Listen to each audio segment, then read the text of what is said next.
semangat berbagi untuk negeri, guru penggerak majukan pendidikan, guru penggerak menghamba pada murid, kreatif rancang pembelajaran, hargai potensi, tingkatkan prestasi, lahirkan profil pelajar Pancasila. Belajar, bergerak, berbagi untuk negeri kita. Assalamualaikum warahmatullahi wabarakatuh. Bapak Ibu yang saya hormati, bersyukur kepada Allah Subhanahu wa Ta'ala pada pagi hari ini kita kembali berkumpul di ruang pertemuan kita ini dalam rangka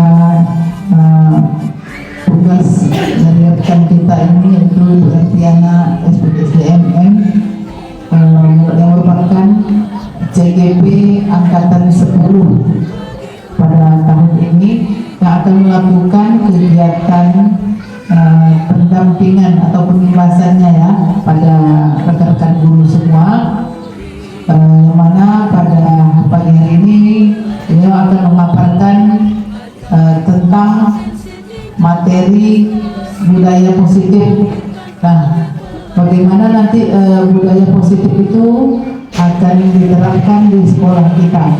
Jadi Ibu mohon, Bapak Ibu semua mohon dengarkan bagaimana akan dilaksanakannya pemaparan yang akan disampaikan oleh Bu Hertiana ini. Semoga nanti pembahasannya dapat Bapak Ibu laksanakan di kelas. Nanti kalau seandainya ada tanya jawab yang ingin disampaikan atau ada hal-hal yang membuat kita masih merasa bingung apa yang dimaksud dalam penjelasan Bu Hertiana nanti, nanti sama-sama kita minta Bu Hertiana untuk menjelaskannya kepada kita. Salawat dan salam bagi Allah Nabi Muhammad Rasulullah SAW, mengucapkan Allahumma sholli ala sayyidina Muhammad wa ala sayyidina Muhammad. Semoga kita semua mendapat syafaat yaumil akhir, amin ya rabbal alamin. Baiklah, untuk mempersingkat waktu kita langsung saja dengarkan pemaparan dari Ibu Hertiana. Kepada Yana kami persilakan. Bismillahirrahmanirrahim. Assalamualaikum warahmatullahi wabarakatuh. Terima kasih. Alhamdulillahirrahmanirrahim. Wassalatu wassalamu ala asrofil anbiya'i wal mursalin wa ala alihi wa sahbihi ajma'in, amma ba'du. Kepada Ibu Kepala Sekolah SD yang sama-sama kita hormati, kepada Bapak Ibu Majelis Guru SD Negeri 5 yang saya hormati, puji syukur kita kehadirat Allah Subhanahu wa Ta'ala yang telah memberikan kepada kita semua kesehatan sehingga bisa berkumpul di sini dalam rangka aksi nyata saya di modul 1.4, yaitu dalam pemaparan atau presentasi budaya positif.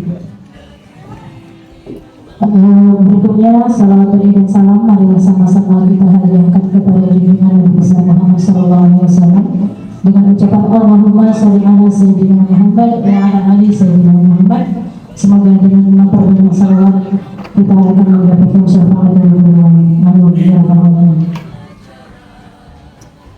Baik Bapak Ibu semua, saya ucapkan ribuan terima kasih atas waktunya, atas waktu yang telah diberikan kepada saya pada hari ini, sehingga saya bisa melaksanakan tugas saya, yaitu dalam aksi nyata ini. Dalam hal ini yang akan kita bahas adalah budaya positif. Namun sebelumnya saya melihat Bapak Ibu semua sangat serius ya. Jadi pada sesi ini nanti ini kita santai aja ya Bu ya. Karena di sini saya izin ya Bapak Ibu, bukan saya menggurui, tetapi di sini saya hanya ingin berbagi, dan nantinya apabila ada yang kurang berkenan ataupun ada salah nanti akan kita bahas sama-sama. Ya Bapak Ibu. Cuman sebelum kita lakukan hal ini, saya ingin tahu apakah Bapak Ibu sudah benar-benar berada di sini? Benar-benar berada di sini? Ada yang tidak. Baik, untuk menentukan bahwa kita benar-benar berada di sini, saya ingin membuat satu ice breaking biar tak terlalu tegang. Ice breakingnya adalah clue-nya urutan abjad. Ya, lihat clue-nya urutan abjad. Jadi apabila saya katakan, ya, apabila saya katakan, ibu kepala sekolah suka pecel lele, ibu Noni suka apa kira-kira? Ayam goreng, yang lain? Tahu goreng, ingat? Clue-nya urutan abjad. Oke, ayam goreng. Nah, yang lain? Belum ketemu? Jawabannya opor ayam. Nah, coba. Nah, opor ayam. Maka coba di opor ayam atau apa? Oke. Nah, selanjutnya saya kasih soal lagi. Biar sama-sama kita di sini. Oke. Ibu Tumina suka sate. Ibu Marga suka tahu. Nah, Ibu Marga sudah berada di sini. Ibu Marga. Yang lain bagaimana? Egi suka cendol. Pak Asrul suka? Mantap. Oke, ternyata sekarang sudah pada konsentrasi walaupun masih ada yang bingung-bingung. Jadi kita tinggalkan dulu ya. Baik, dalam hari ini yang kita bahas adalah budaya positif. Nah, kira-kira sebelumnya coba next Pak Ibu. Nah, ini adalah support system saya, yaitu yang pertama Ibu Delva Agustin, MPD, itu adalah ibu fasil saya. Kalau ibu fasil kita, Ibu Juliani. Ini ibu fasil saya. Sedangkan pengajar praktik saya adalah Bapak Winaldi, MPD.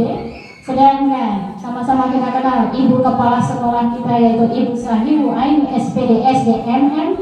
Dan saya sendiri adalah calon guru penggerak yang sekarang sedang berusaha untuk menjadi guru penggerak adalah Hertiana, SPD, SDM. Baik, di next. Nah, yang pertama kita akan membahas budaya. Apa itu budaya? Kalau di dalam kehidupan kita sehari-hari, budaya itu adalah sesuatu yang kita laksanakan secara terus-menerus yang memiliki nilai.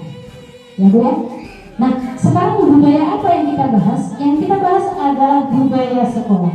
Budaya sekolah adalah sistem nilai kepercayaan dan norma yang diterima bersama dan dilaksanakan dengan penuh kesadaran sebagai perilaku alami, dibentuk oleh lingkungan dengan menciptakan pemahaman yang sama pada sekolah, sivitas sekolah. Itu budaya yang memiliki nilai kepercayaan dan norma. Next. Selanjutnya, apa itu budaya positif? Nah, budaya positif adalah budaya positif di sekolah, yaitu nilai-nilai keyakinan-keyakinan, kebiasaan-kebiasaan di sekolah yang berpihak pada murid agar murid dapat berkembang menjadi pribadi yang kritis, penuh hormat dan bertanggung jawab. Itu adalah budaya positif. Nah, bagaimana? kita bisa melaksanakan budaya positif di sekolah kita dengan baik, ternyata ada beberapa cara, ada beberapa model yang bisa kita laksanakan. Guys, yang pertama perubahan paradigma. Ya, kalau di sini kita lihat si guru, ya, si guru mengontrol murid. Pada dasarnya kita tidak dapat memaksa murid untuk berbuat sesuatu jika murid tersebut memilih untuk tidak melakukannya. Ya, itu pada dasarnya. Walaupun tampaknya guru sedang mengontrol perilaku murid, hal demikian terjadi karena murid sedang mengizinkan dirinya untuk dikontrol. Ya, saat itu bentuk kontrol guru menjadi kebutuhan dasar yang dipilih murid tersebut. Tiada kontrol menyatakan bahwa semua perilaku memiliki tujuan, bahkan terhadap perilaku yang tidak disukai. Memiliki tujuan walaupun perilaku tersebut tidak disukai. Ilusi bahwa semua penguatan positif efektif dan bermanfaat. Penguatan positif atau bujukan adalah bentuk-bentuk kontrol. Segala usaha untuk mempengaruhi murid agar mengulangi suatu perilaku tertentu adalah suatu usaha untuk mengontrol murid tersebut. Dalam jangka waktu tertentu, kemungkinan murid tersebut akan menyadarinya dan mencoba untuk menolak bujukan kita, atau bisa jadi murid tersebut menjadi tergantung pada pendapat sang guru untuk berusaha. Nah, di sini dapat kita lihat ternyata kontrol kita kepada siswa itu tidak akan berhasil apabila siswa kita atau murid kita tidak mau, tidak mengizinkan dirinya untuk dikontrol. Selanjutnya, ilusi bahwa kritik dan membuat orang merasa bersalah dapat menguatkan karakter. Menggunakan kritik dan rasa bersalah untuk mengontrol murid menuju pada identitas gagal. Nah, itu nanti akan kita bahas di selanjutnya. Mereka belajar untuk merasa buruk tentang diri mereka. Mereka mengembangkan dialog diri yang negatif. Kadang-kala sulit bagi guru untuk mengidentifikasi bahwa mereka sedang melakukan perilaku ini, karena seringkali guru cukup menggunakan suara halus untuk menyampaikan pesan negatif. Ilusi bahwa orang dewasa memiliki hak dan memaksa, itu yang biasa kita lakukan, ya kan? Banyak orang dewasa yang percaya bahwa mereka memiliki tanggung jawab untuk murid-murid berbuat hal-hal tertentu. Apapun yang dilakukan dapat diterima selama ada sebuah kemajuan berdasarkan sebuah pengukuran kinerja. Pada saat itu pula, orang dewasa akan menyadari bahwa perilaku memaksa tidak akan efektif untuk jangka waktu panjang dan sebuah hubungan permusuhan akan terjadi. Ada yang bisa kita sadari setelah pemaparan ini? Ada ya? Itu guru saya dulu pernah membentak saya, padahal saya tidak merasa bersalah. Sampai dia kuliah pun akan ingat. Nah, itu ya. Ada yang merasakan seperti itu? Sampai sekarang bahkan dari guru? Ada. Baik, ternyata ini tidak salah. Next lagi. Baik, kita lanjutkan. Stimulus respon dan teori kontrol. Respon yang kita dapatkan, realitas kebutuhan kita sama. Kalau teori kontrolnya, realitas kebutuhan kita berbeda. Tidak sama kebutuhan antara satu dengan yang lain. Yang kedua, semua orang melihat hal yang sama. Tetapi kalau teori kontrol, setiap orang memiliki gambaran yang berbeda dengan apa yang dia lihat. Beda ya? Beda orang, beda cara pandangnya. Selanjutnya kita mencoba mengubah orang agar berpandangan sama dengan kita. Teori tidak berbicara seperti itu. Teori berbicara kita berusaha memahami pandangan orang lain tentang ini. Selanjutnya perilaku buruk dilihat sebagai suatu kesalahan, tetapi teori teori kontrol tidak mengatakan itu. Semua perilaku memiliki tujuan. Jadi anak kita apabila melakukan sesuatu itu, mereka punya tujuan. Apa tujuan mereka? Akan kita cari tahu untuk selanjutnya. Orang lain bisa mengontrol saya. Hanya Anda, hanya kita yang bisa mengontrol diri kita. Boleh orang lain mengontrol, tapi atas izin kita, ya, atas izin kita baru kita bisa dikontrol. Selanjutnya, saya bisa mengontrol orang lain. Nah, itu kita tuh. Saya bisa mengontrol orang lain. Anda tidak bisa mengontrol orang lain. Oke, pemaksaan ada pada saat rujukan gagal. Kolaborasi dan konsensus menciptakan pilihan-pilihan baru. Model berpikir menang atau kalah, model berpikir menang dan menang. Itu teori kontrol dan stimulus respon. Next page. Di sini kita akan cari tahu apa makna kata disiplin. Apakah ketika sistem murid kita datang tidak terlambat itu sudah dikatakan disiplin, ataukah anak kita yang tidak pernah berkelahi itu juga bisa dikatakan disiplin? Kita lihat ketika mendengar kata disiplin, apa yang terbayang di benak kita? Kamu harus datang tepat waktu, itu ya.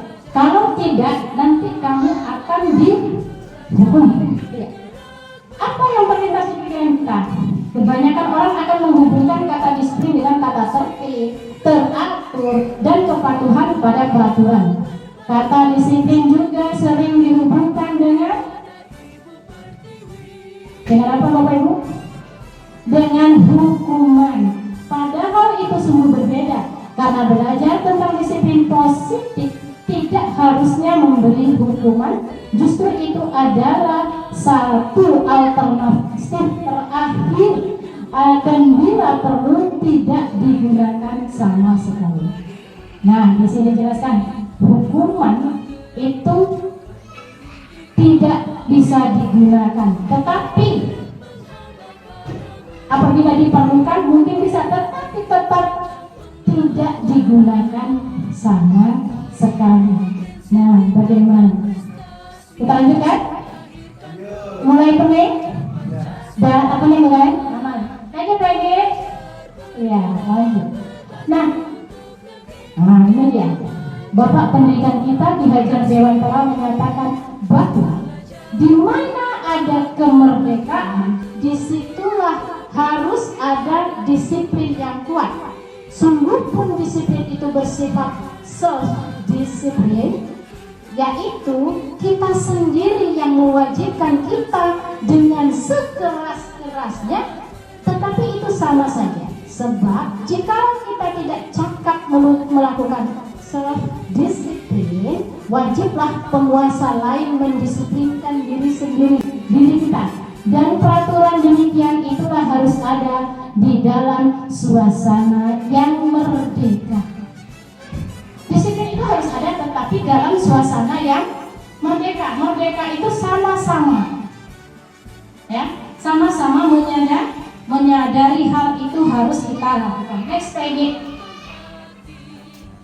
Nilai kebajikan universal. Nah, di sini kita akan membahas tentang nilai kebajikan universal. Apa itu nilai kebajikan universal? Kalau di sana sudah ada profil pelajar Pancasila. Kita sudah hafal itu ya. Profil pelajar Pancasila: beriman, bertakwa, mandiri, apa lagi? Bernalar kreatif, kebinekaan global, bergotong royong, kreatif. Itu profil pelajar Pancasila. Kalau apa tuh? Ibu, primary years program, yaitu sikap murid. Apa sikap murid? Yang pertama toleransi, rasa hormat. Ada yang sudah saya berikan di grup ya. Sudah berikan di grup, coba sama-sama kita baca. Integritas, mandiri, menghargai, antusias, empati, keingintahuan, kreatif, kerjasama, percaya diri, dan komitmen. Ada 9 pilar. Apa itu 9 pilar karakter? Indonesian Heritage Foundation, cinta Tuhan dan segenap ciptaannya, kemandirian dan tanggung jawab. Yang ini ya, yang ini kemandirian dan tanggung jawab, kejujuran, diplomatis, ada hormat dan santun, dermawan, suka menolong dan gotong royong, kepercayaan diri, kreatif dan bekerja keras, kepemimpinan dan keadilan, baik dan rendah hati, toleransi, kedamaian dan kesatuan. Ada petunjuk seumur hidup dan keterampilan hidup. Apa itu? Lifelong guidelines and life skill, keterampilan hidup ya. Keterampilan hidup dapat dipercaya. Ternyata dapat dipercaya itu adalah keterampilan hidup. Lurus hati, pendengar yang aktif, tidak merendahkan orang lain, dan juga memberikan yang terbaik dari diri. Petunjuk hidup apa? Ada peduli, penalaran, bekerja sama, keberanian, keingintahuan. Nah, di situ Bapak Ibu bisa baca dengan yang telah saya berikan di grup WA pagi tadi. Ada the 7 essential virtues, yaitu empati, suara hati, kontrol diri, rasa hormat, kebaikan, toleransi, dan keadilan. Ada the Virtues Project. Nah, di sini banyak sekali, ya, banyak sekali. Antara peduli, rajin, integritas, dan rasa hormat. Kalau peduli, keterus terangan, kebersihan, komitmen, belas kasih, dan sebagainya. Kalau rajin, ada di situ apa? Rajin, keberanian, kesantunan, dan selanjutnya. Nah, baik. Selanjutnya, PG, standar pendidikan nasional. Nah, sekarang kita bahas tentang standar pendidikan nasional. Dalam rangka menciptakan lingkungan yang positif, maka setiap warga sekolah, nah, warga sekolah, bukan hanya kepala sekolah atau majelis guru ya, dan pemangku kepentingan perlu saling mendukung, menghayati dan menerapkan nilai-nilai kebajikan yang telah disepakati bersama. Selanjutnya, untuk dapat menerapkan tujuan mulia tersebut, maka seorang pemimpin pembelajaran perlu berjiwa kepemimpinan sehingga dapat mengembangkan sekolah dengan baik agar terwujud suatu budaya sekolah yang positif sesuai dengan standar kompetensi pengelolaan yang telah diterapkan.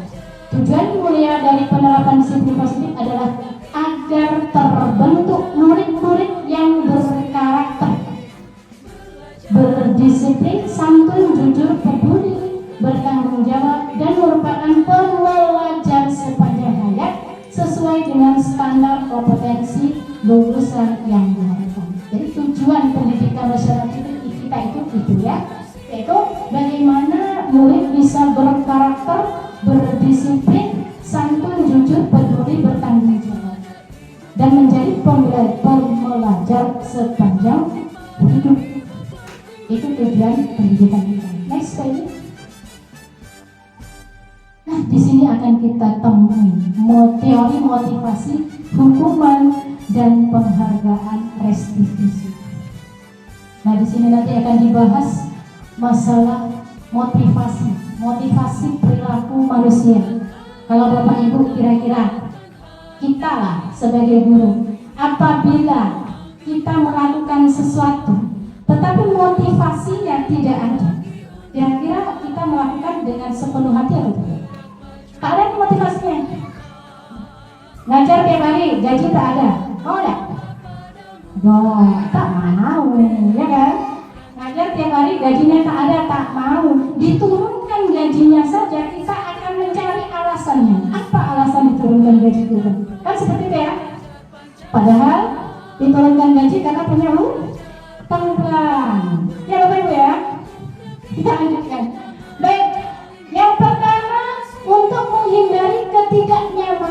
atau hukuman. Itu motivasi. Bisa jadi motivasi tuh Bu. Datang cepat lah, nanti kepala sekolah marah lah. Bisa gitu? Bisa.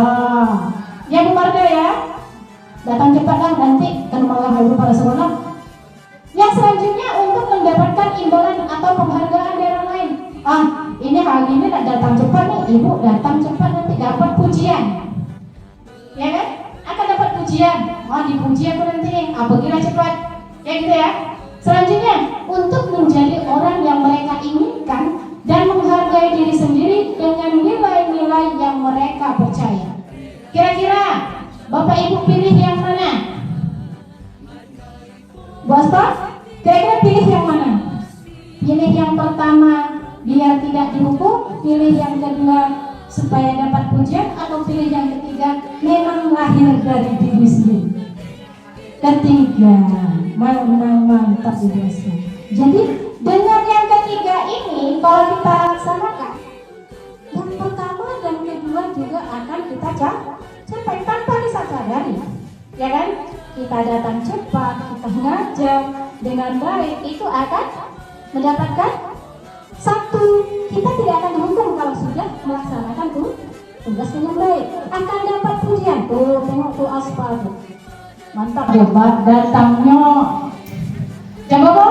Jam 7 aja datang dah. Tepat waktu. Tanpa disadari, padahal Ibu Aspa itu tidak memikirkan yang itu. Ibu Aspa memikirkan yang ketiga. Memang ditanamkan disiplin itu dalam dirinya menjadi sebuah kebutuhan. Ya?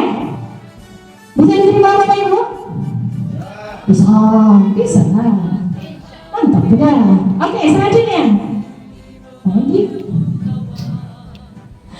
Oke, ada hukuman dan penghargaan. Di sini tertutup ya, maaf, tertutup. Ini sebenarnya IFA. Ada IFA. IFA kurang menguasai pelajaran matematika sehingga pada saat pelajaran tersebut berlangsung, dia lebih banyak berdiam diri atau menggambar di buku pelajarannya. Pada saat guru matematikanya Pak Seno, ada Pak Seno? Ada. Menanyakan pertanyaan, IFA menjadi gugup, dan tak sengaja menjatuhkan tasnya dari kursi, saking gugupnya. Serta tiba-tiba menjadi gagap pada saat berupaya menjawab. Seluruh kelas pun tertawa melihat perilaku IFA yang bicara tergagap dan terkejut tersebut. Pak Seno pada saat itu membiarkan, ya. Pak Seno saat itu membiarkan teman-teman IFA menertawakan IFA yang tergagap dan malu luar biasa. Dan malahan minta IFA untuk maju ke depan dan berdiri di depan kelas sambil menunjuk hidung. Hidung siapa? Hidung siapa? Hidung IFA, karena tidak bisa menjawab pertanyaan Pak Seno. Kelas makin gaduh dan anak-anak pun tertawa melihat IFA di depan kelas memegang ujung hidungnya. Nah, itu kira-kira pernah terjadi enggak Bapak Ibu di kelas kita? Bu itu pernah terjadi, Bu itu? Pernah terjadi? Atau Bu Anila? Pernah terjadi, Bu Ani? Baik, ternyata tidak pernah. Memang hebat-hebat guru ini. Luar biasa. Memang disiplin positif yang telah diberikan oleh Ibu Kepala Sekolah kemarin itu sudah tertanam, ya. Saya hanya ingin melanjutkan terus. Baik, pagi kita lanjutkan. Nah, di sini hukuman, konsekuensi dan restitusi. Ada identitas gagal dan ada identitas sukses. Kalau hukuman, ya, yaitu suatu yang menyakitkan harus terjadi. Apa itu? Ya, apa itu kira-kira? Hukuman adalah sesuatu yang menyakitkan harus terjadi.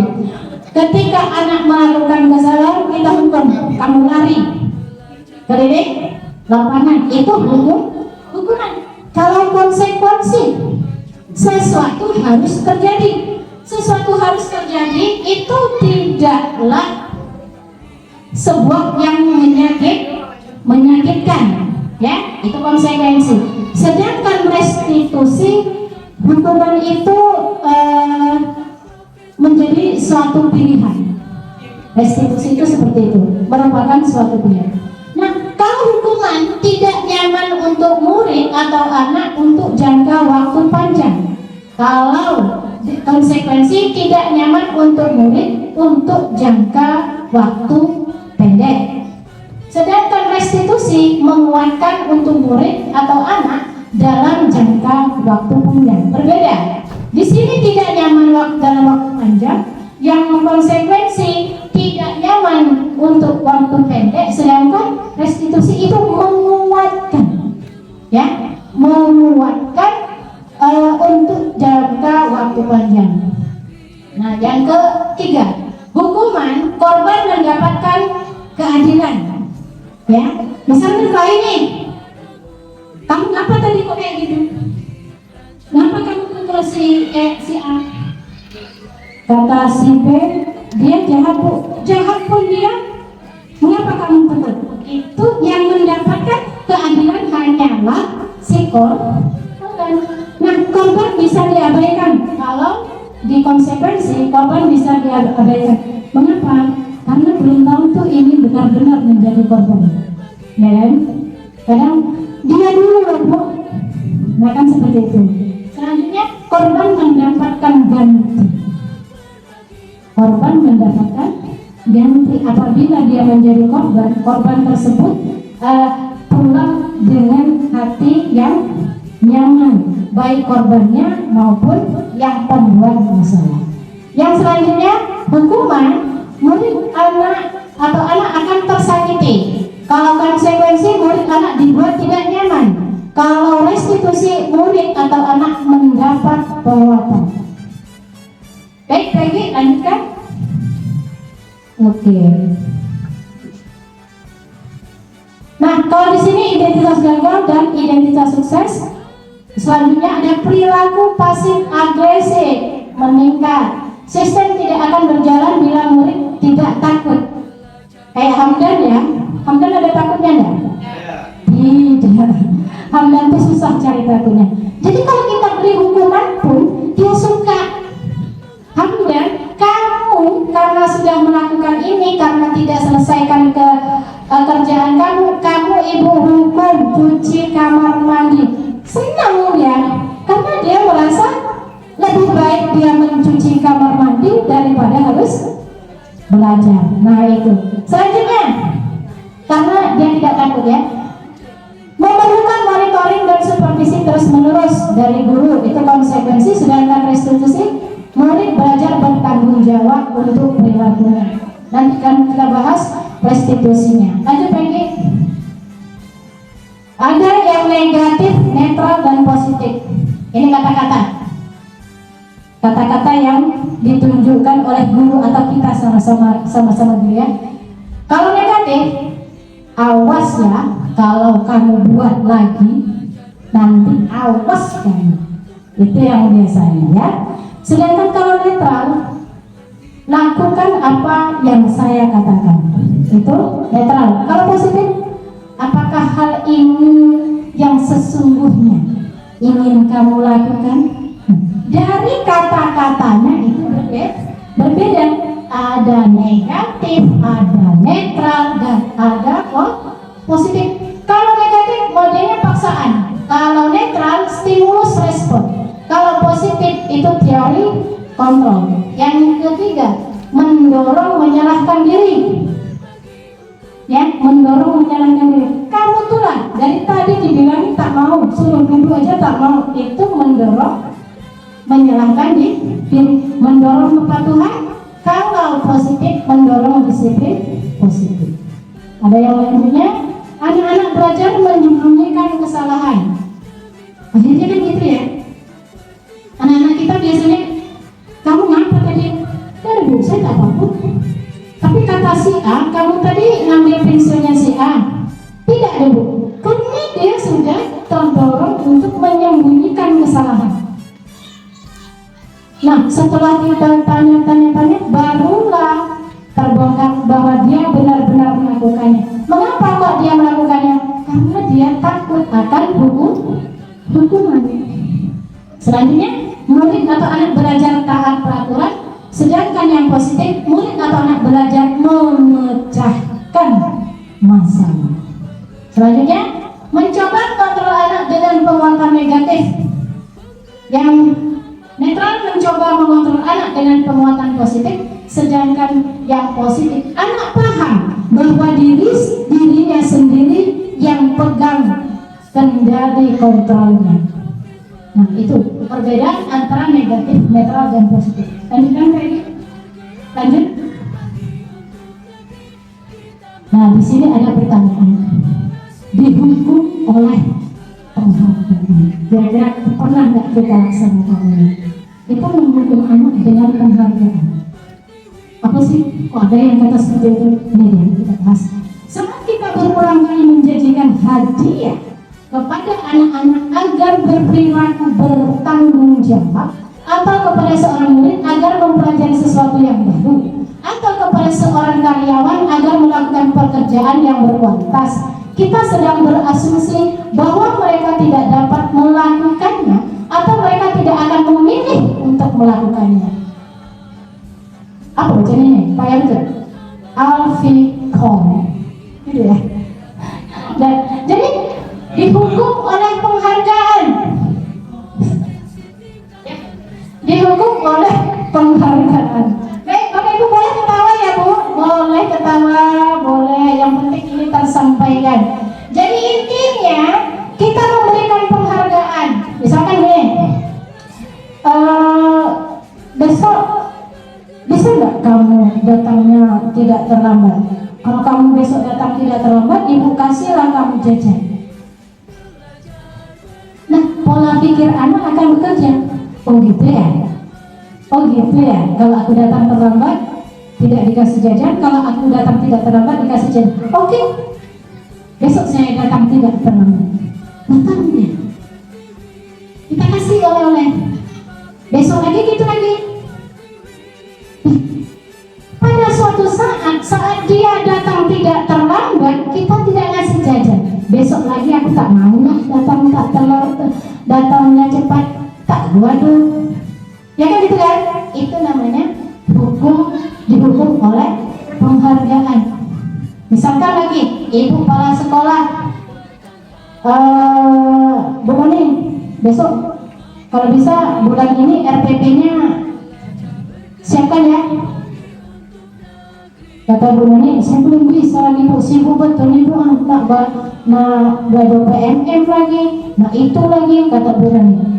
Apakah selesaikan dulu, selesai RPP Bu Nani untuk bulan ini, saya kasih Bu Nani hadiah. Nah jadi ternyata dengan demikian Ibu Nani itu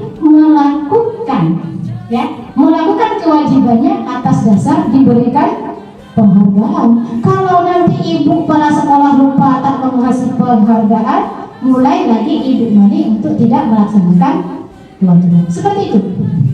Jadi intinya seperti itu. Lanjut, pergi.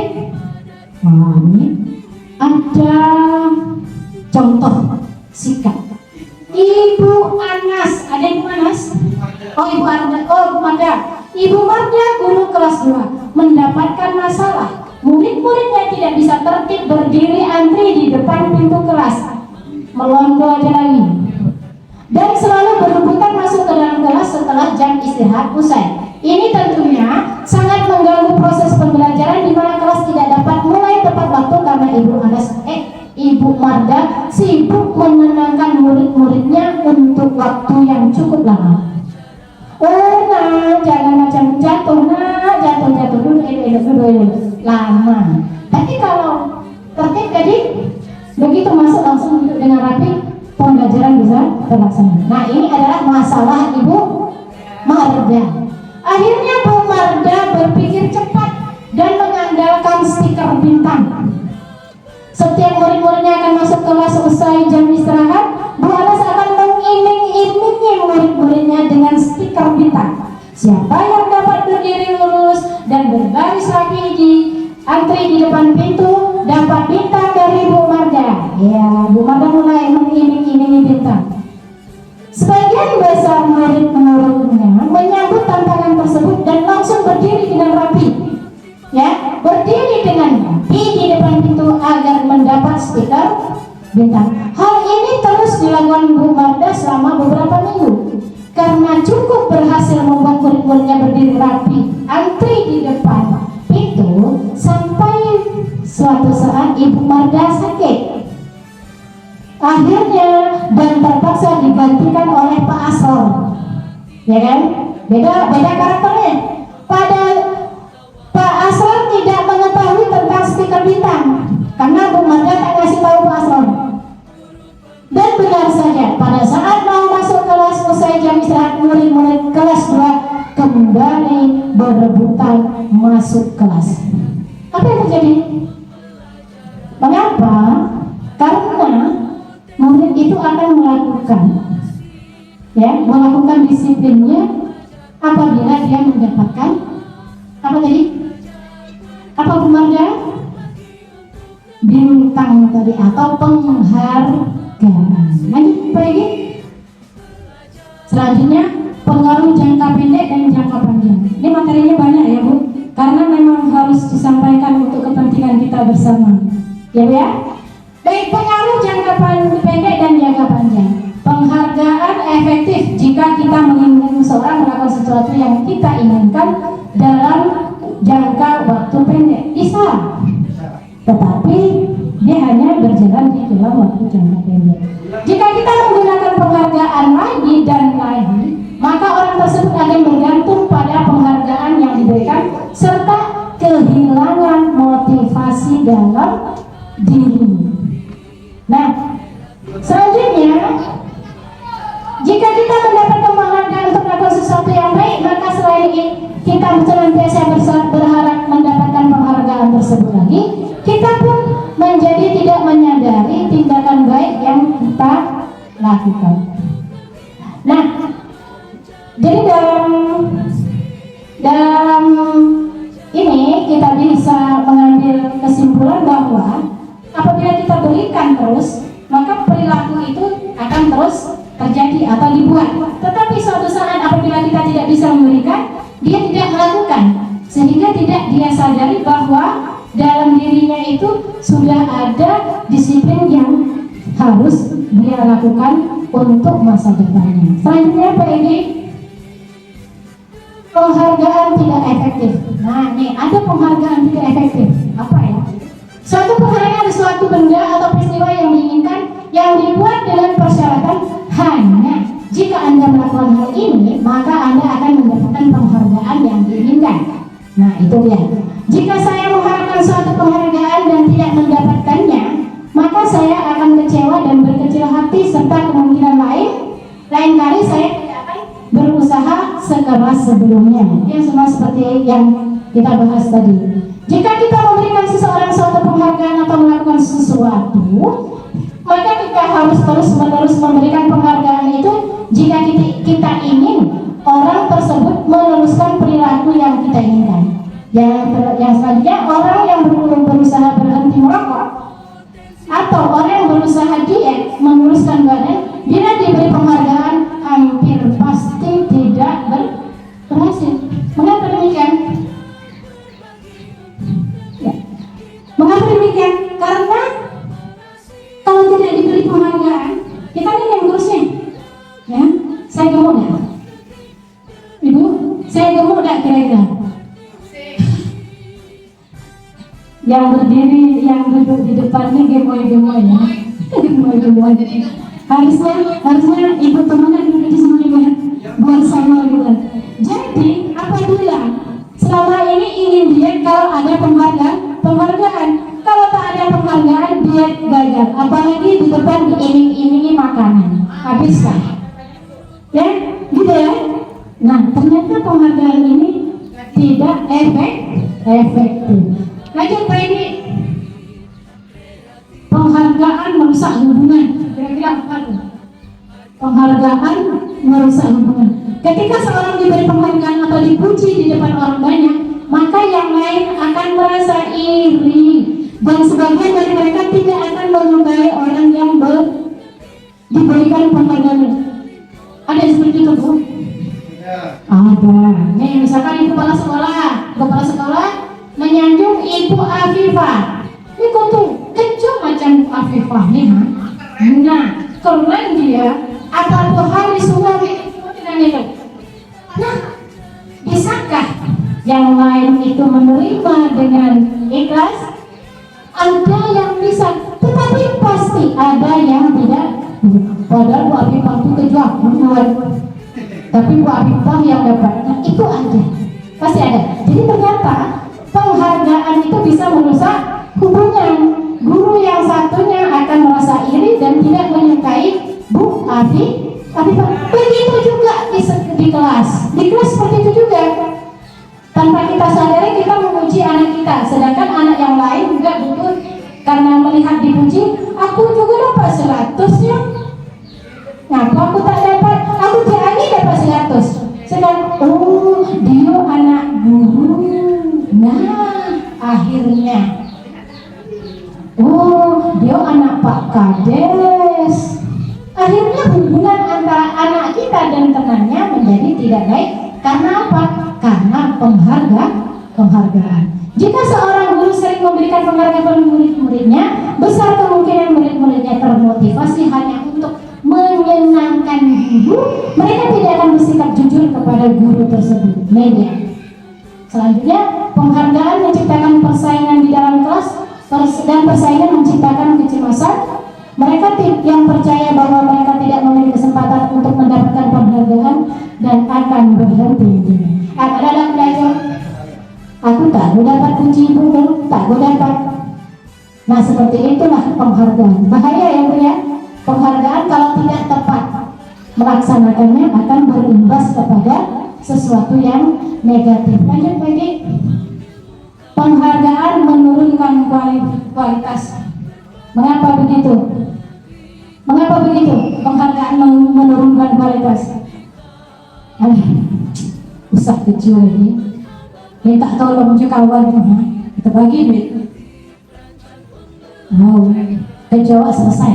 Itu dia penghargaan yang menurunkan kualitas. Kita sendiri tidak mau mencoba melakukannya, ya kan? Kita sendiri tidak mau melakukannya. Kita sendiri, padahal kita ada kualitas untuk itu, tapi karena berpikir, kasih aku lah duit aman menit, apa yang kerja benar-benar mending ke Bandung, gitu ya Bu? Seperti itu. Ada kan? Ada. Di sekolah kita tidak ada. Ada. Tak apa-apa. Dikurang-kurangi ya Bu. Dikurang-kurangi kalau ada. Maaf Ibu. Nah, itu adalah penghargaan menurunkan kualitas. Kita punya ya kualitas. Iya, kita punya kualitas itu.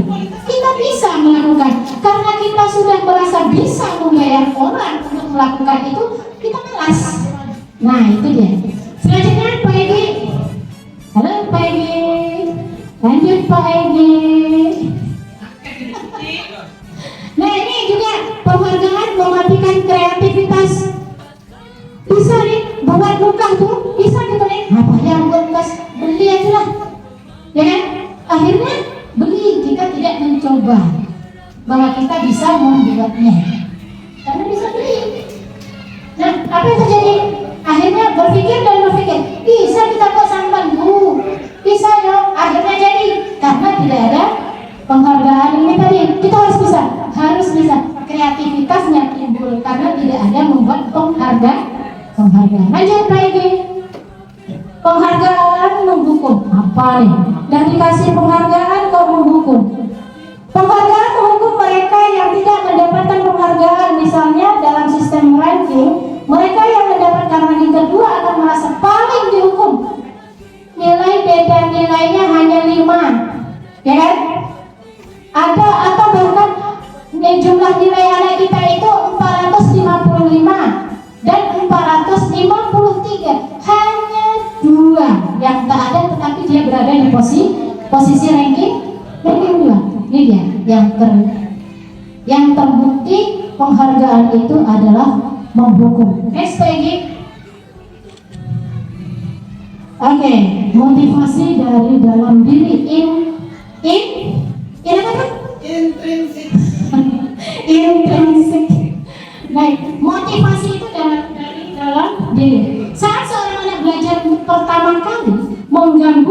huruf-huruf dan kata-kata serta menyadari bahwa ia dapat membaca, timbul pijar dari matanya dan sebuah senyuman di bawahnya, di wajahnya. Kira-kira kita pernah nggak melihat anak-anak kita yang susah sekali membaca, sekali dia bisa membaca, wih, semua lega deh, aku bisa membaca ternyata. Nah, itu adalah motivasi.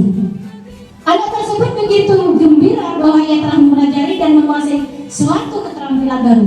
Kesadaran akan kemampuannya bahwa dia sudah dapat membaca sesungguhnya sudah merupakan sebuah penghargaan. Jika kita memberikan penghargaan kepada seorang anak pada saat dia sedang merasa bangga dengan pencapaian sendiri, maka kita akan mengambil kegembiraan yang saat itu sedang dirasakan secara alamiah. Nah, ternyata motivasi itu penting. Nah, anak kalau tak bisa belajar, anak tak naik kelas, itu kira-kira motivasi atau bukan? Bisa jadi motivasi atau bukan? Bisa. Tapi ada lagi motivasi yang lebih bagus. Nah, kalau tak bisa belajar, besok sampai tua tak bisa baca, gimana gitu? Maka timbullah dia merasa ingin belajar. Padahal anak kita yang tidak membaca itu, dia sudah berusaha sangat untuk bisa membaca, tapi memang belum bisa. Perlu nggak kita marah-marah? Woi apa? Kok tak bisa baca? Kok jasa sekelas 4 nih? Nah, kita marahi seperti itu. Akan tertekan nih. Bu, saya udah belajar loh, Bu, malam-malam sama mama, tapi belum bisa. Jadi motivasi yang kita kasihkan sebagai apa? Tentu kita akan mengatakan belajar lagi ya, gitu ya, belajar lagi. Next lagi, apakah sudah selesai? Nah, ini adalah restitusi. Belum selesai. Dalam sebuah acara pesta ulang tahun, teman Anda memecahkan gelas. Apakah Anda akan membayar harga gelas?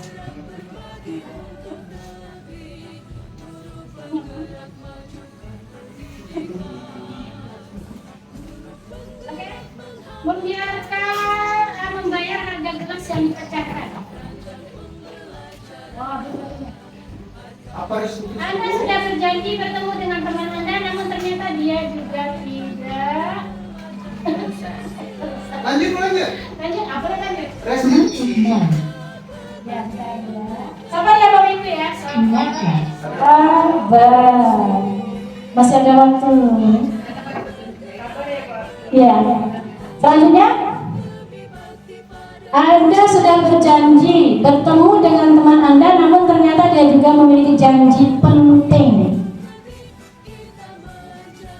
Bertemu orang lain di tempat lain dan Anda terpaksa naik taksi untuk menemui teman Anda di tempat itu. Apakah Anda akan meminta teman Anda membayar biaya taksi Anda menuju tempat tersebut? Iya, gampang. Oh, bayar. Pernah aku kembali dah. Ya, pegawai Anda membuat kesalahan yang menyebabkan kerugian finansial pada perusahaan. Pegawai tersebut menawarkan untuk bekerja lembur tanpa bayaran. Apakah Anda sebagai pemilik perusahaan akan menerimanya? Bu, saya ini salah buat Bu, macam mana Bu? Hari ini saya lembur lah Bu, tak usah lah yang bayar. Bayarnya. Baik, kita lanjutkan. Mengapa tidak bisa hidup? Karena dia yang tidak ya. Selanjutnya, kebiasaan kita selama ini bila ada orang yang berlaku salah pada kita adalah langsung memaafkannya. Ternyata tidak bisa. Atau bahkan kita melakukan sesuatu yang membuat mereka tidak nyaman atau merasa bersalah. Kita cenderung untuk berfokus pada kesalahan daripada mencari cara bagi orang yang berbuat kesalahan untuk memperbaiki diri. Kita lebih fokus pada cara mereka membayar akibat dari kesalahan mereka daripada mengembalikan harga diri mereka. Membuat kondisi menjadi impas menjadi lebih penting daripada membuat situasi menjadi benar. Nah, di sana ada menunjukkan kesalahannya dan memintanya melihat kesalahannya baik-baik, mengatakan kamu seharusnya tahu bagaimana kamu seharusnya bertindak. Mengingatkan murid Anda akan kesalahannya yang sama di waktu sebelumnya, bertanya padanya, kenapa kamu melakukan sesuatu yang seharusnya tidak kamu lakukan? Mengkritik dan mendiamkannya. Kalau Anda melakukan tindakan di atas, mungkin Anda akan membuat murid Anda merasa menjadi anak yang gagal. Lanjut lagi.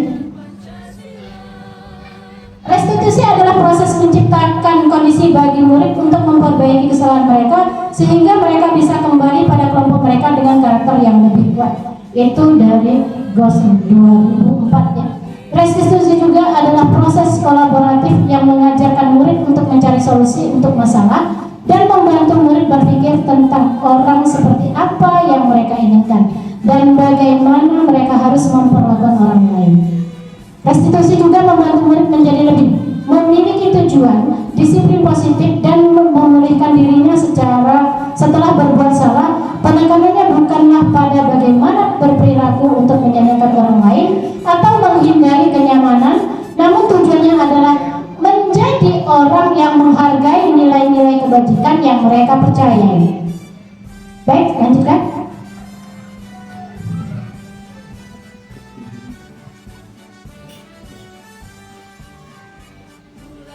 Melalui pendekatan restitusi, kita murid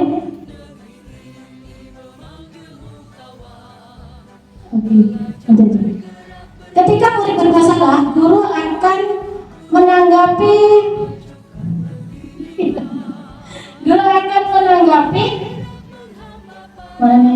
dengan mengajak murid berefleksi tentang apa yang dapat mereka lakukan untuk memperbaiki kesalahan mereka sehingga mereka menjadi pribadi yang lebih baik dan menghargai dirinya. Lanjut lagi.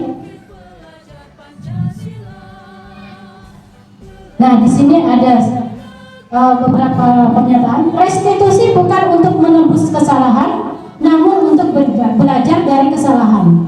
Yang kedua, restitusi memperbaiki hubungan. Yang ketiga, restitusi adalah tawaran bukan paksaan. Dan selanjutnya, restitusi menuntun untuk melihat ke dalam diri. Lanjut lagi. Di sini ada keyakinan kelas. Ada kemarin udah buat kesepakatan kelas atau peraturan kelas. Ada yang Bu Aspa ya? Bu Aspa sudah buat. Dan di sini kok ada keyakinan kelas? Kok ada beda lagi? Bukan kesepakatan kelas. Nah, di sini kita akan cari mengapa keyakinan kelas, mengapa tidak peta peraturan kelas saja. Mengapa adanya keyakinan kelas penting untuk terbentuknya sebuah budaya positif? Bagaimana mewujudkan sebuah keyakinan kelas yang efektif? Nah, yang pertama kita akan bahas pertanyaan yang pertama. Mengapa keyakinan kelas? Mengapa tidak peraturan kelas saja? Nah, di sini mengapa kita memiliki peraturan tentang penggunaan helm pada saat berkendaraan roda 2 atau motor? Kira-kira disuruh seperti itu, kira-kira alasannya untuk apa? Untuk keselamatan. Mengapa kita memiliki peraturan tentang penggunaan masker dan mencuci tangan setiap saat? Kemudian jawaban kita adalah untuk kesehatan. Lanjut. Tahapan menciptakan program kebajikan.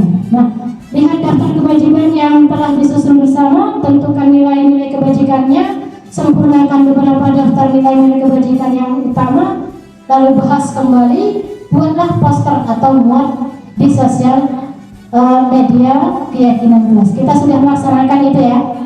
Apa yang anti bullying kita sudah buat sama-sama.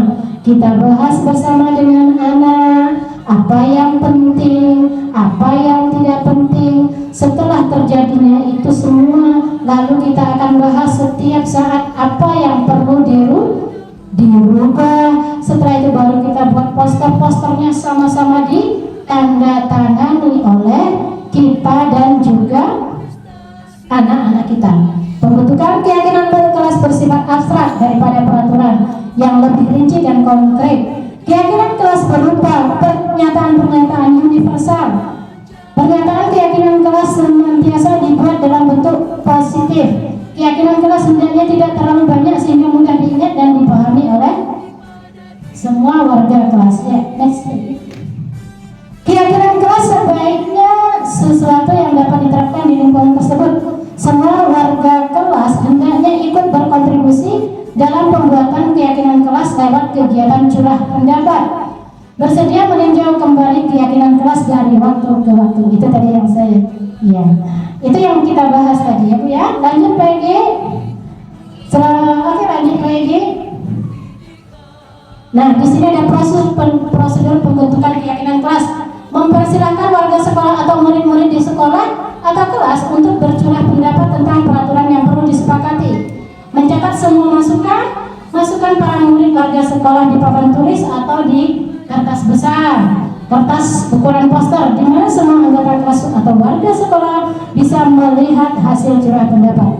Susun keyakinan kelas sesuai prosedur pembentukan keyakinan kelas. Gantilah kalimat-kalimat dalam bentuk negatif menjadi positif. Tinjau kembali daftar curah pendapat yang sudah dicatat. Bisa, maksudnya seperti ini.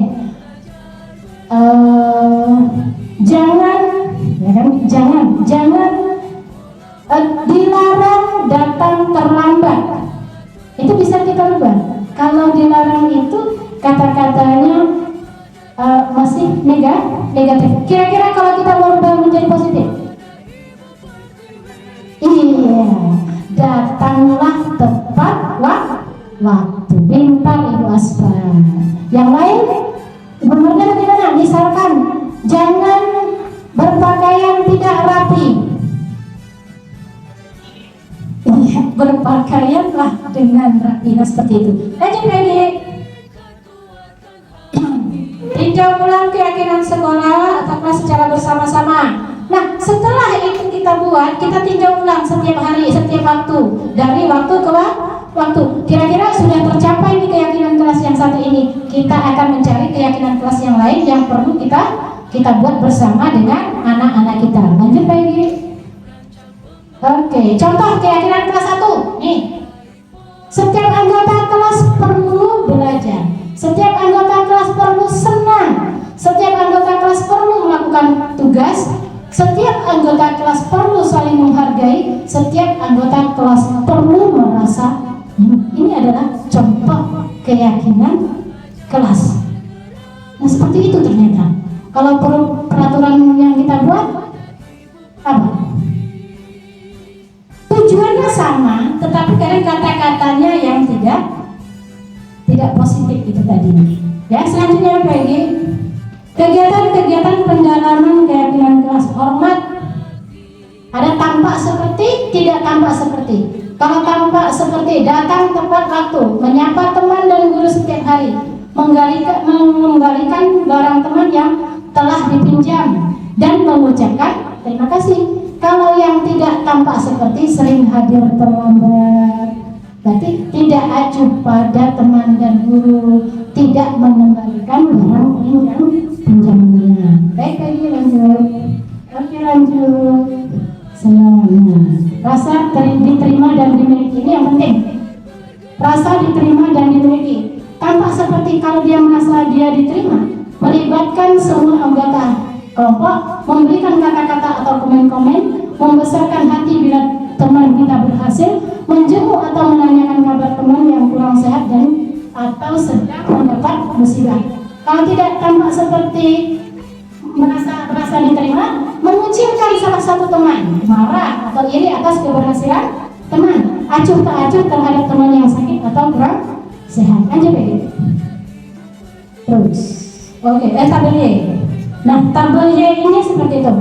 Ada yang terlihat, ada yang terdengar, ada yang berperilaku. Kalau terlihat berempati terhadap perasaan orang lain, memegang barang milik orang lain hanya dengan izin, mendengarkan dengan seksama, senantiasa berbuat baik, berbagi. Kalau terdengar, yuk saya bantu, itu terdengar. Kita bisa selesaikan ini bersama-sama. Tolong ya, permisi, boleh saya pinjam? Nanti akan segera saya kembalikan. Kalau berperilaku, tersenyum ramah, bisakah kita tersenyum ramah? memberikan salam hormat, berjabat tangan, namaste, meletakkan tangan di dada, atau saling memberikan ruang kerja, postur tubuh yang tenang. Lanjut Peggy. Kebutuhan dasar manusia dan dunia berkualitas. Kita ini memiliki kebutuhan dasar yang tidak bisa kita hindari. Coba lanjutkan Peggy. Apa dia? Lanjut Peggy. Ibu Ambar, guru wali kelas 2A di SD Pelita, sedang bingung menghadapi ulah salah satu murid di kelasnya. Doni, beberapa anak di kelas 2A telah datang padanya mengeluh Doni sering meminta bekal makan siang mereka dengan paksa. Jika Anda menghadapi suatu situasi seperti Ibu Ambar, apa yang akan Anda lakukan? Menurut Anda kira-kira apa alasan Doni melakukan? Nah, Doni nih istirahat nih, mintalah bekal kawan, datuk dipaksa. Apa yang akan ibu-ibu lakukan atau kita lakukan? Kira-kira? Tentu kita akan menanyakan. Merujuk pada situasi yang sedang dihadapi Ibu Ambar di atas, dalam konteks penegakan disiplin positif, Ibu Ambar sebaiknya mencari tahu alasan Doni melakukan tindakan tersebut agar mengetahui kebutuhan mana sedang berusaha dipenuhi oleh Doni. Yuk lanjut. Oh ya, ini yang pertama, kebutuhan bertahan hidup. Punya? Kita punya kan? Bertahan hidup. Punya. Nah, kebutuhan bertahan hidup adalah kebutuhan yang bersifat psikologis untuk bertahan hidup, misalkan kesehatan, rumah, dan makanan. Lanjut. Kasih sayang dan merasa diterima. Nah, ini juga ada. Lanjut lagi. Penguasaan kebutuhan pengakuan atas kemampuan. Oke, paham ya Bu ya? Lanjut lagi. Gleiser menyatakan bahwa kapasitas untuk berubah ada di dalam diri kita. Jika kita dapat mengidentifikasi kebutuhan apa yang mendorong perilaku kita, maka perubahan perilaku positif dapat dimulai dengan mencari solusi untuk memenuhi kebutuhan tertentu dengan cara yang positif. Lanjut. Nah ini restitusi 5 posisi kontrol. Ini penting ya Bu. Lanjut. Oke. Diana Gosen dalam bukunya Restitution School Discipline mengembangkan bahwa guru perlu meninjau kembali penerapan disiplin di dalam ruang-ruang kelas mereka selama ini. Apakah telah efektif? Apakah berpusat dan memerdekakan dan memandirikan murid? Bagaimana dan mengapa? Melalui serangkaian riset yang berdasarkan pada teori kontrol Dr. William Gleiser berkesimpulan ada 5 posisi kontrol seorang guru, orang tua, ataupun atasan dalam melakukan kontrol. Kelima posisi kontrol tersebut adalah penghukum, pembuat rasa bersalah, teman, pemantau, dan manajer. Lanjut. Oke, penghukum. Nah, kalau kita lihat penghukum di sini, kira-kira sebagai guru kita memiliki posisi kontrol penghukum. Apapun salah anak, yang penting ada hukuman, ada hukumannya. Itu intinya penghukum itu seperti itu. Ada kata-katanya, patuhi untuk aturan saya, atau awas ya, kamu selalu saja salah. Jadi kata-kata itu menghardik ya, menghardik. Lanjut lagi. Pembuat rasa bersalah. Nah, ngapa macam itu? Ibu pernah cakap jangan buat macam itu. Anak tak sayang sama ibu. Nah, itu adalah pembuat rasa bersalah. Tak sian dengan mak bapak anak-anak, kok sampai sekolah malah berkelahi. Nah, itu adalah pembuat rasa bersalah. Lanjut lagi. Ada yang menjadi seorang teman. Nah, kalau seorang teman ini ngomongnya macam dengan teman, macam itu tadi, kawan awak tak suka macam itu dong, macam mana cara lo? Besok jangan macam itu lagi. Nah, itu cara kita memposisikan diri sebagai teman kepada murid kita. Lanjut lagi. Selanjutnya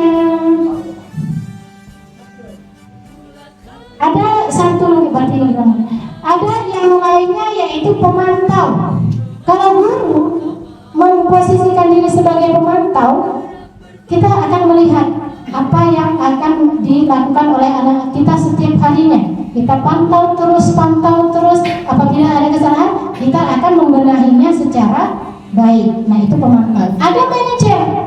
Manajer itu adalah seperti, ya, manajer itu seperti kepala sekolah. Kepala sekolah kita. Kita selesaikan masalahnya dengan sama-sama. Apa yang kita yakini, nak? Apakah kamu meyakininya? Jika kamu meyakini, apakah kamu bersedia memperbaikinya? Itu adalah manajer. Oke, selanjutnya Peggy. Nah, ini yang terakhir. Restitusi, segitiga restitusi. Lanjut Peggy. Langkah menstabilkan identitas. Untuk tolong Peggy, video yang saya kasihkan di WA tadi bisa masukkan ke situ.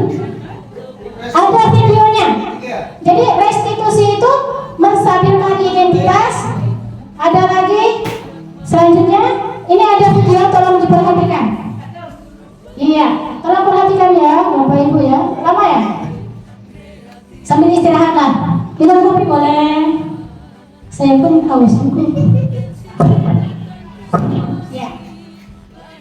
Nah, ini adalah bukti saya melaksanakan segitiga restitusi. Dan kata hasil saya ini sudah bagus, sudah mencapai segitiga restitusi tersebut. Jangan apa-apa. Restitusi yang segitiga restitusi. Jilbabnya Pak, juga soalnya beda. tak bisa dipakai ini.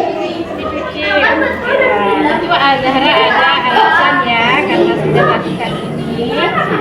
Jadi jangan lambat-lambat datang ngapain?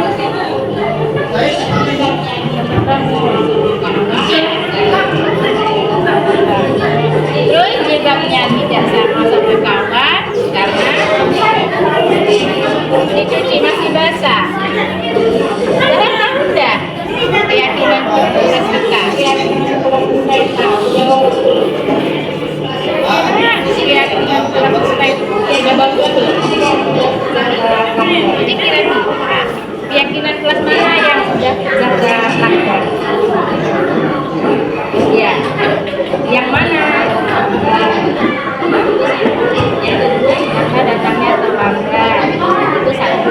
Yang kedua, baju seragamnya tidak sama. Harusnya pakai jilbab apa warnanya? Jadi kira-kira. Jadi kira-kira Zahra pengen nggak memperbaiki kesalahan? Pengen, ya. Terus, jadi kalau memperbaiki kesalahan datang terlambat, kira-kira Zahra pengen bagaimana? Tidak bangun terlambat lagi. Caranya, cepat bangun. Besok pagi bangunnya cepat dan cepat ke sekolah. Kawan-kawan terus yang kedua, memperbaiki yang kedua, tetap sama. Bagaimana caranya biar sama?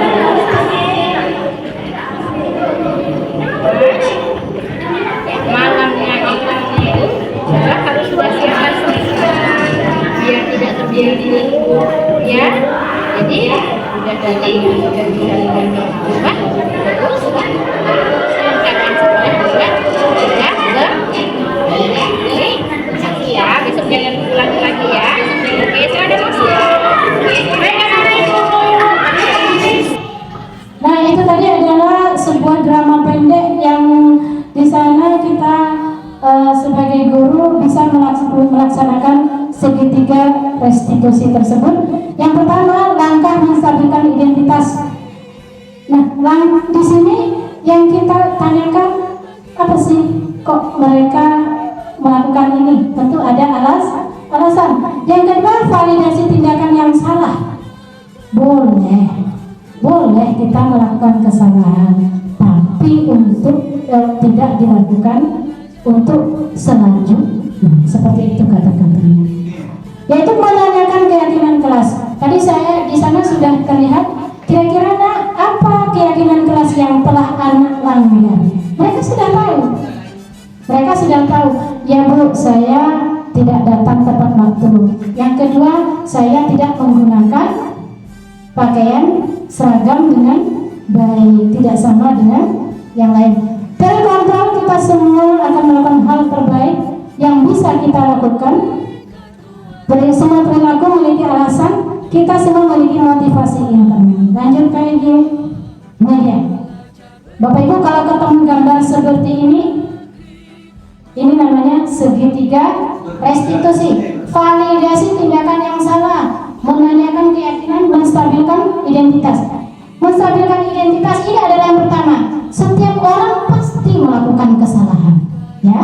Selanjutnya, kamu bukan satu-satunya yang pernah melakukan ini. Ini menstabilkan identitas, jadi anak tidak melulu merasa bersalah. Yang kedua, validasi tindakan yang salah. Kamu tentu punya alasan mengapa melakukan itu. Adakah cara yang lebih efektif untuk mendapatkan apa yang kamu butuhkan? Selanjutnya, menanyakan keyakinan kelas. Keyakinan kelas apa yang telah kita kesepakati? Kamu ingin menjadi orang yang seperti apa sih sebenarnya? Nah, dari pertanyaan ini, dari 6 pertanyaan ini, kita sudah bisa menciptakan segitiga restitusi yang mengembalikan kepercayaan diri anak kita yang gagal ini tadi menjadi anak yang bermanfaat lagi, yang bisa diterima oleh kita sebagai guru, juga bisa diterima sebagai teman oleh teman-temannya. Jadi tidak akan ada kata-kata Tuhan yang selalu datang terlambat, Tuhan yang tak pernah belajar.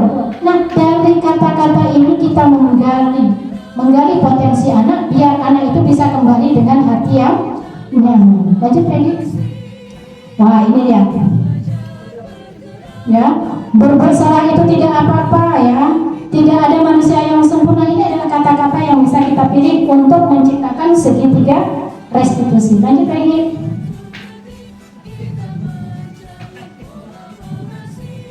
Nah, ada validasi tindakan yang salah. Padahal kamu bisa loh melakukan yang lebih buruk dari ini. Misal pakai di hari tertentu pakai baju yang tidak sama. Kamu pasti punya alasan mengapa melakukan hal itu. Kamu patut bangga pada dirimu sendiri karena kamu telah melindungi sesuatu yang penting buatmu. Ya, lanjut lagi. Ini menanyakan keyakinan. Apa yang kita percaya di kelas anak-anak? Itu keyakinan kelas yang kita buat. Apa nilai-nilai umum yang telah kita sepakati anak? Apa bayangan kita tentang kelas yang ideal? Kamu mau jadi orang yang seperti apa sih, Nak? Nah, seperti itu. Lagi refleksi. Apa yang Ibu rasakan setelah mengikuti presentasi ini? Ya, ada yang mau menjawab? Sedikit aja. Apa yang Bapak Ibu rasakan setelah mengikuti presentasi saya? Oke. Kalau menurut saya, yang saya rasakan selama pengarahan dari Bu Yana tadi, saya mengambil tindakan tentang kedisiplinan itu. Sisi positif itu ternyata seperti itu, sadar akan diri kita sendiri tanpa paksaan dari orang lain. Itu menurut saya. Setelah itu saya ingin diubahkan. Terima kasih, Bu Hasto. Baik, kita selanjutnya. Adakah hal baru yang Bapak Ibu dapatkan setelah mengikuti kegiatan ini? Bagaimana, Pak Fran? Baiklah, dari presentasi yang dilakukan oleh Ibu Erkian SPDSNN, ada beberapa hal. Yang pertama, dengan adanya ini, jadi keberhasilan siswa itu sekarang, untuk biar siswa itu berhasil, kita bisa melakukan langkah restitusi. Ada 3 langkah. Apabila kita sudah bisa melakukan 1 langkah dan langkah kedua, maka kita akan bisa membuat percaya diri anak bertambah dan bisa membuat anak itu menjadi orang yang diinginkan, dan apa yang diinginkan oleh anak tersebut. melalui salah satunya dengan restitusi segitiga.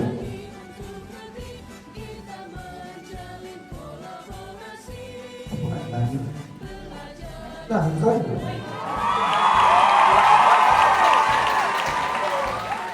Selanjutnya ada hal yang akan Bapak Ibu lakukan setelah kegiatan ini, boleh Ibu Kepala Sekolah? Ya, Ibu Kepala Sekolah.